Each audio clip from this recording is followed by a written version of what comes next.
Bạnនៅក្នុងវីដេអូនេះយើងមកមើលអំពីដំណោះស្រាយលំហាត់ទី4បាទលំហាត់ទី4បាទអូខេអញ្ចឹងលំហាត់ទី4នេះគឺវាស្រដៀងជាមួយនឹងលំហាត់ទី3ដែរប៉ុន្តែលំហាត់ទី3គ្រូបានផ្ដល់ឲ្យនៅទម្រង់ចែកហើយទម្រង់កាណូនិកអានេះគឺជាប្រធានដើមនៅពេលដែលយើងចែកពហុធាតុទៅយើងបានចម្លើយប៉ុណ្នេះគឺផលចែកដែលជា asymptotic ហើយនឹងសំណល់លើតួចែកចឹងទៅដល់ពេលនេះសំណល់របស់យើងស្មើនឹងដក3ជាលេខអវិជ្ជមានហើយយើងមានតារាងអត្ថេរភាពហើយនឹងយើងមានកន្លែងគូក្រាបក៏ប៉ុន្តែមកមើលកន្លែងនេះ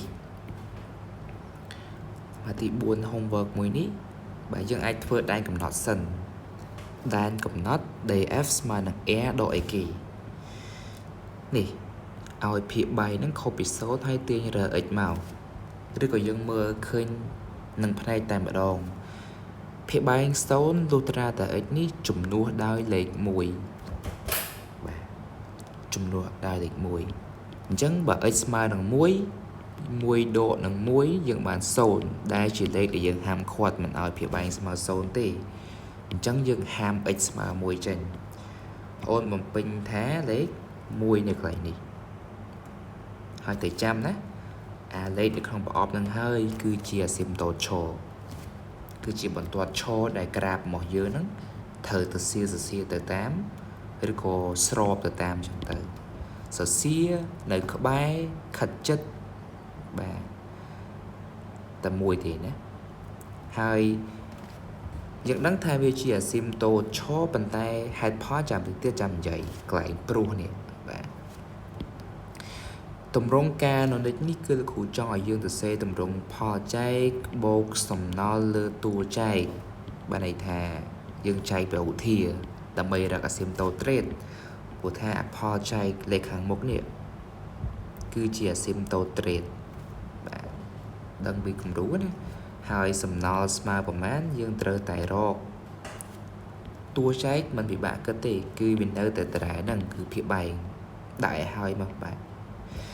អញ្ចឹងយើងចែកនៅខាងក្រៅបន្តិចមកអញ្ចឹងយើងចែកខាងក្រៅ4ដក x ការ៉េចែកឲ្យ1ដក x អញ្ចឹង4ដក x ការ៉េចែកឲ្យនឹង1ដក x ទៅសេបែបនេះអាចនឹងពិបាកមើលព្រោះយើងម្ដងគ្រូឲ្យយកតួដើមចែកតួដើមតែក៏ប៉ុន្តែគឺយើងធ្វើយ៉ាងណាបំបត្តិអា x ការ៉េនេះបាត់សិនហើយលេខនឹងចាំក្រោយទេបំបត្តិ x ការ៉េហ្នឹងឲ្យបានហើយអញ្ចឹងយើងមើលអាខាងឆ្វេងយើងមើល x ការ៉េអាខាងស្ដាំយើងមើល x អាដក x នេះបាទការសរសេរបែបហ្នឹងយើងអាចសរសេរមើលរបៀបទៀតក៏បានដែរពេលដែលយើងចែកយើងអាចសរសេរបាទដក x ការ៉េនៅពីមុខហើយយកអាហ្នឹងយកមកដាក់ខាងមុខហើយបូក4ពីក្រោយបាទធ្វើអញ្ចឹងប្រហែលជាស្រួលមើលជាងដល់ពេល1ដក x នេះទៅគ្រូសរសេរដក x មុនដាក់អាមួយខាងស្ដាំវិញនេះយកដក x មកសរសេរមុនមក1នេះមកខាងស្ដាំវិញតែបូក1ណាបូក1ដូចគ្នាណាគ្រាន់តែសរសេរអញ្ចឹងដើម្បីយើង focus ទៅលើអា x ការ៉េនេះចែកគឺគេចង់បំបត្តិអា x ការ៉េហ្នឹងឲ្យបានសិនប៉ុន្តែបំបត្តិដក x ការ៉េនេះបាទអញ្ចឹងយើងអាចសរសេរអញ្ចឹងមកស្រួលមើលទី1តើដក x គុណនឹងប្រមាណបានដក x ការ៉េនេះដក x ហ្នឹងគុណនឹងអ្វីបានដក x ការ៉េដូចគ្នាបើតាមគ្រូគិតគឺគុណនឹង x ព្រោះថា x គុណនឹង x បាន x ការ៉េហើយយើងមានដកមួយទៀតទៅយើងបានដក x ការ៉េដូចគ្នាបេះបិទអញ្ចឹងបើយើងពិបាកគិតយើងធ្វើម៉េចបាទបើយើងអត់ចង់គិតច្រើនយើងយកតួទី1គឺដក x ការ៉េហ្នឹងយកមកចែកនឹងតួទី1ដែរទៅគឺដក x បាទអត់ខ្វល់លេខ4និង1ណាតួទី1គឺយើងសំដៅលើ x ការ៉េនិង x នឹងឯងបាទបើយើងយកចែកគ្នាទៅយើងឃើញថាសញ្ញាដកចែកដកនេះវាបានបូកទៅពេល x ការ៉េចែក x នេះ2សង1សង1នៅខាងលើគឺបូក x បានន័យថាផលចែកដែលយើងត្រូវដាក់ដំបូងគេគឺ x នឹងឯងអញ្ចឹងបងប្អូនដាក់ x មកម្ដងទៀតយកដើមចែកដើមទៅ bàn Paul chạy xបន្ទាប់មក step ទី2គឺយើងយកអា x ហ្នឹងទៅគុណនឹងគ្រប់តួនៅខាងលើដើម្បីស៊ីសងនៅខាងឆ្វេង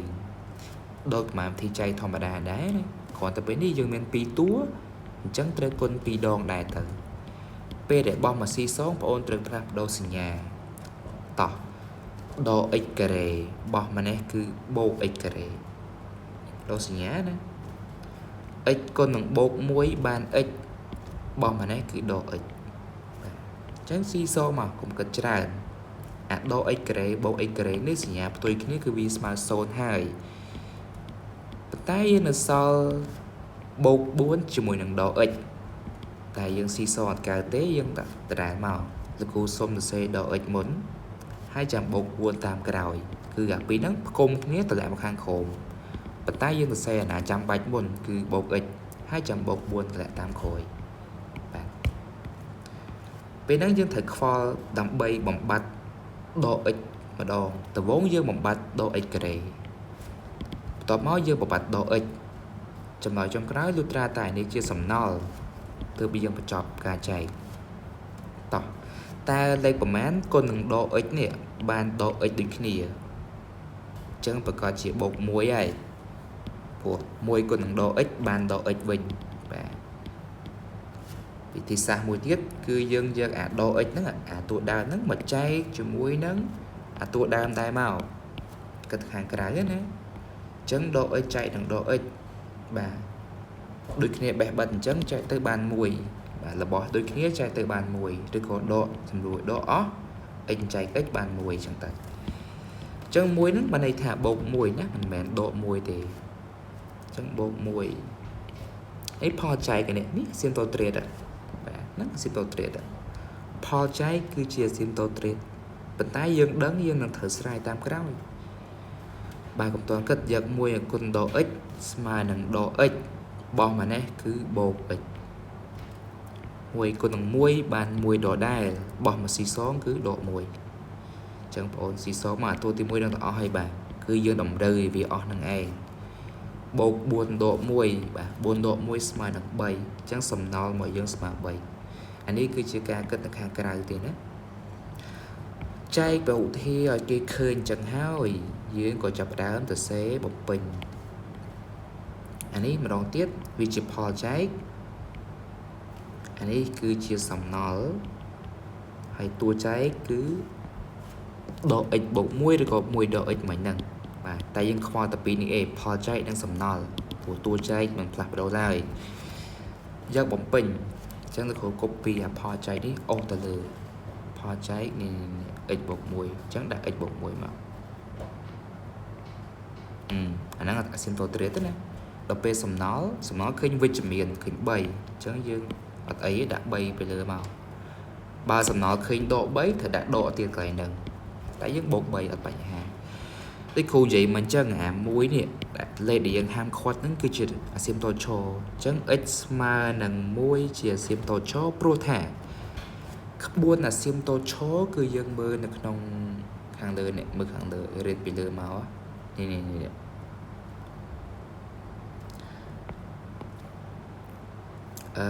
limit x ខិតទៅរកតម្លៃលេខ a នៃ f នៃ x ត្រូវស្មើនឹងបូកដកអនន្ត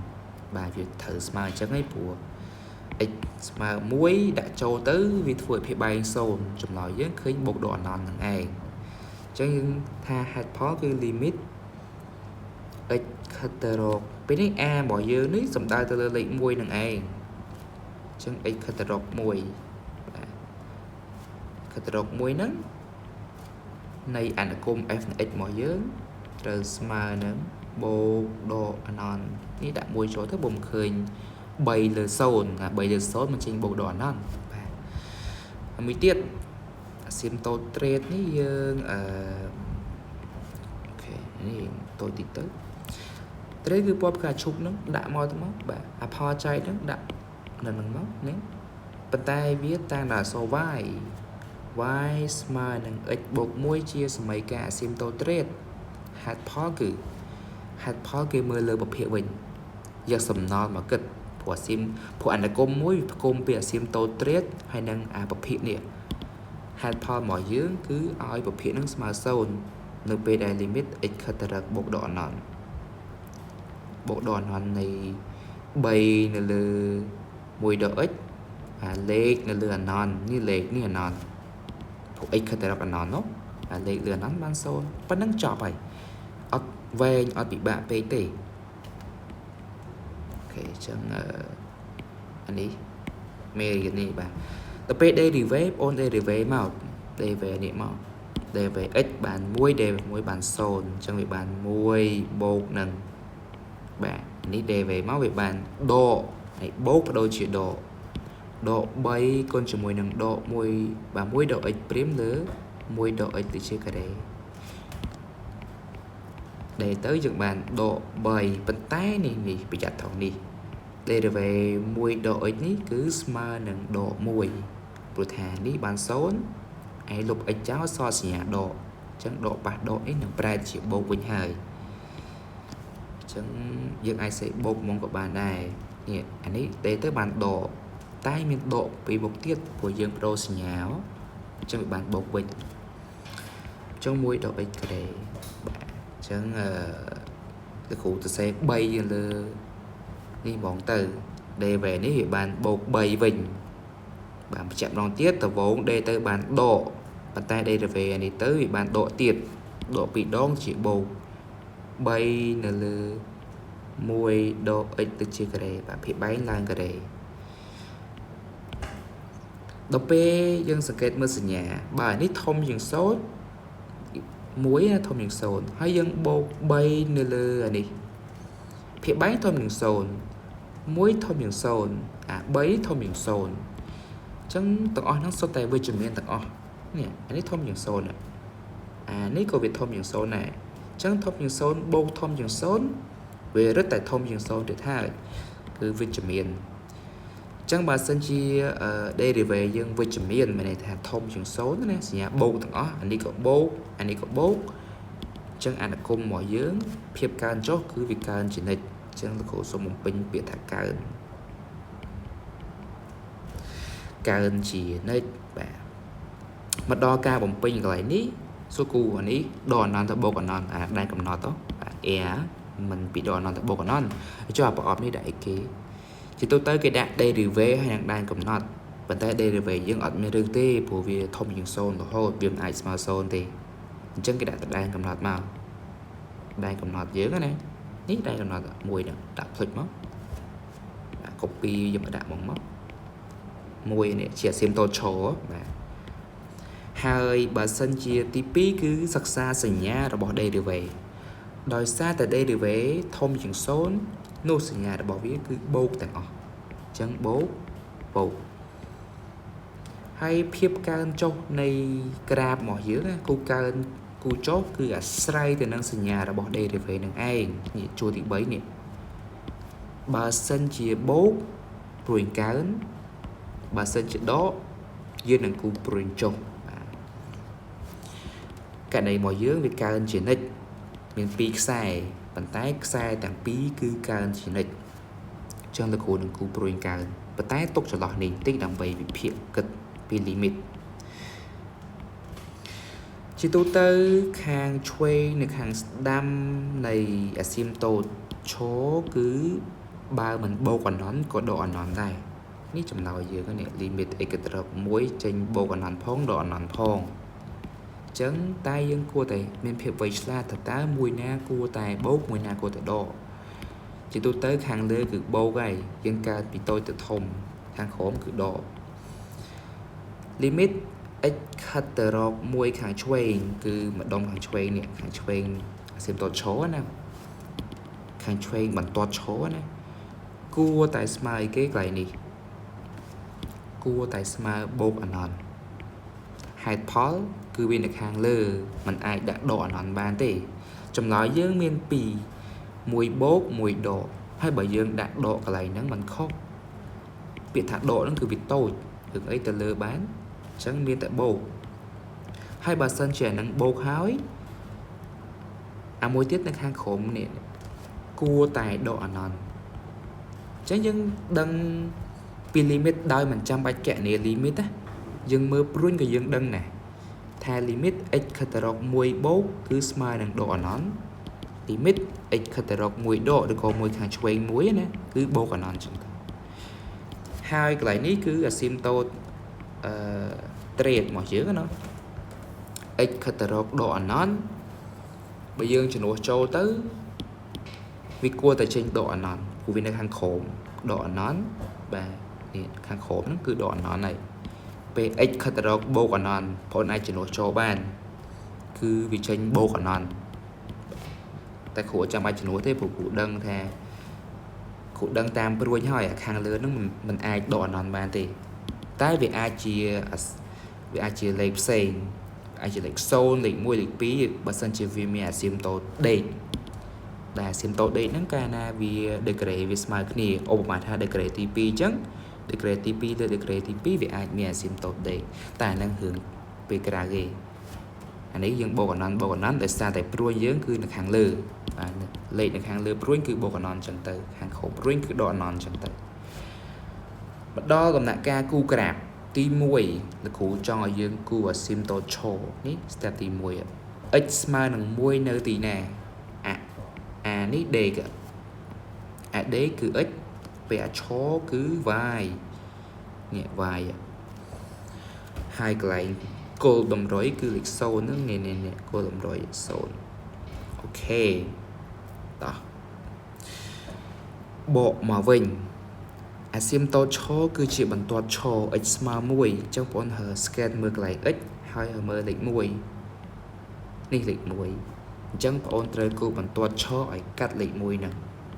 cô xong cô bỏ xoay cho ní asymptote cho mọi chuyện đó asymptote cho x mà mùi hai cho asymptote đã mùi chờ cho bạn hai cho asymptote trade cho hỏi đo trade này trade dương thời ao đầm lấy tí nằm bay cụ bàn chỉ tôi tới bằng toa trade cái ao đầm lấy đo từ cái hơi có đằng này pi á cho nó pi đằng bay cho pi bà y correct smile nè x bột mùi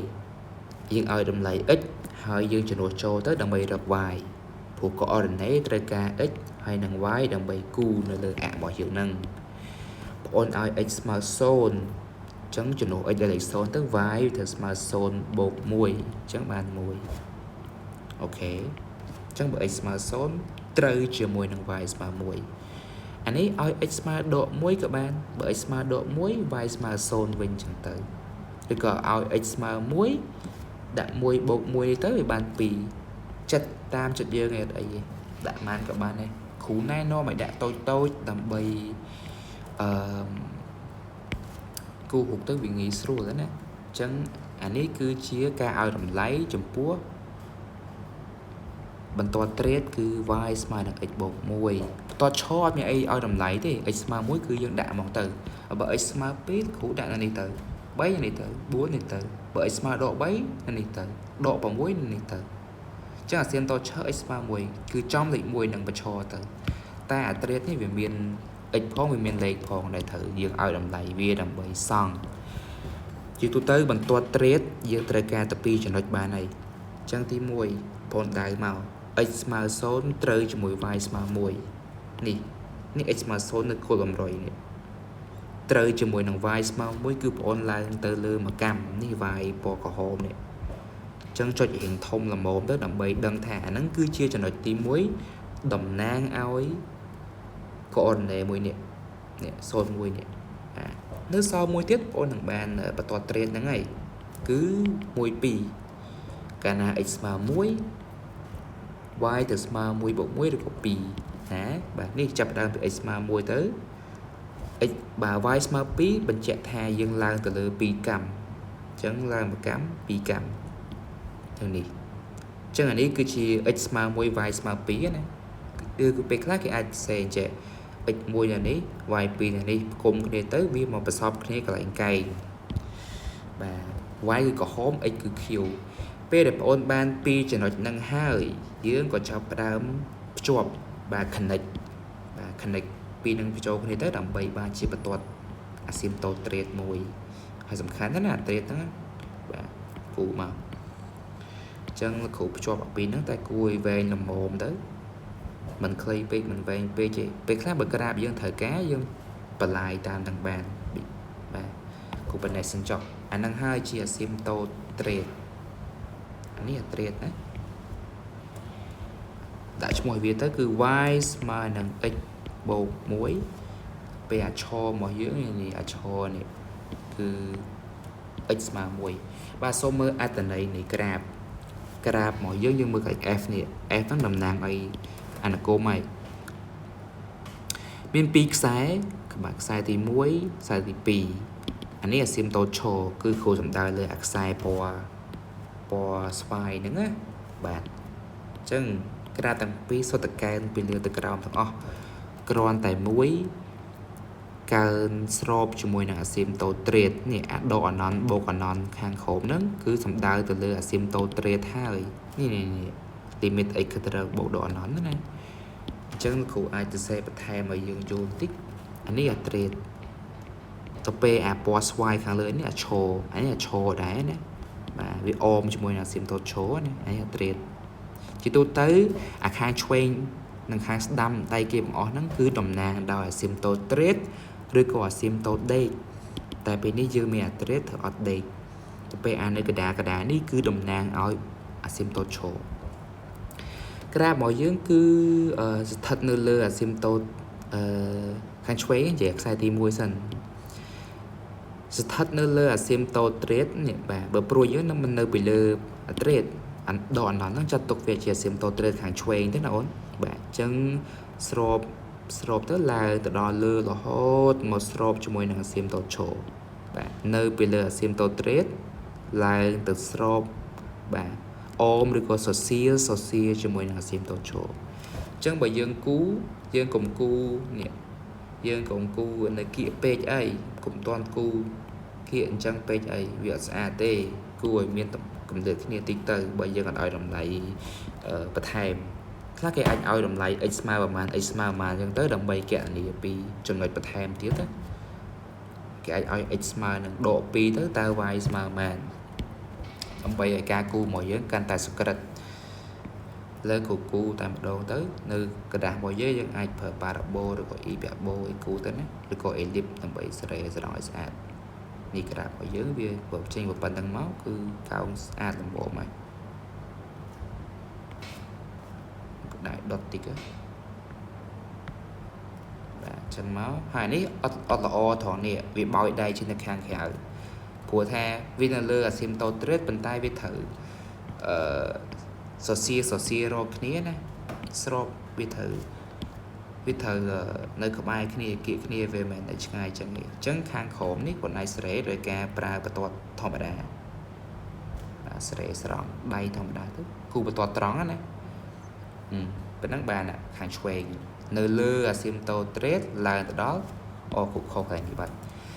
វាត្រូវស្របជាមួយអាស៊ីមតូតឈរពណ៌ស្វាយមិនមែនពណ៌ក្រហមទេណាស្របជាមួយនឹងអាស៊ីមតូតឈរ x ស្មើ1នេះបើគូចេះស្របជាមួយនឹង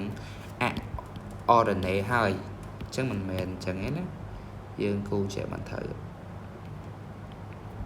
ស្របជាមួយនឹងអាស៊ីមតូតចេះបានត្រូវស្របជាមួយនឹងអាស៊ីមតូតពណ៌ស្វាយបាទពណ៌ស្វាយអញ្ចឹងយើងគូបន្ថែមតិចមកគូដៃ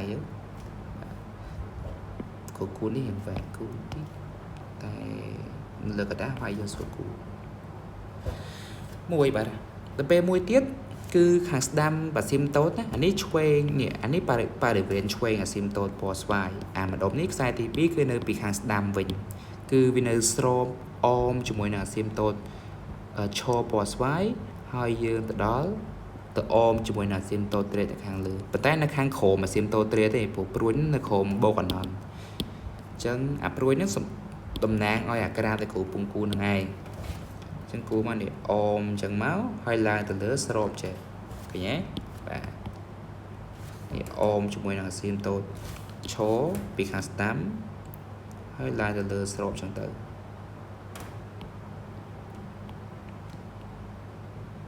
អូខេអ ចឹងក្រាបរបស់យើងគឺបែបហ្នឹងសេក្រាបសេចឹងសង្ឃឹមថាកូនសិស្សអាចធ្វើឡើងវិញគួរឲ្យបានស្អាតចឹងទៅបាទអរគុណ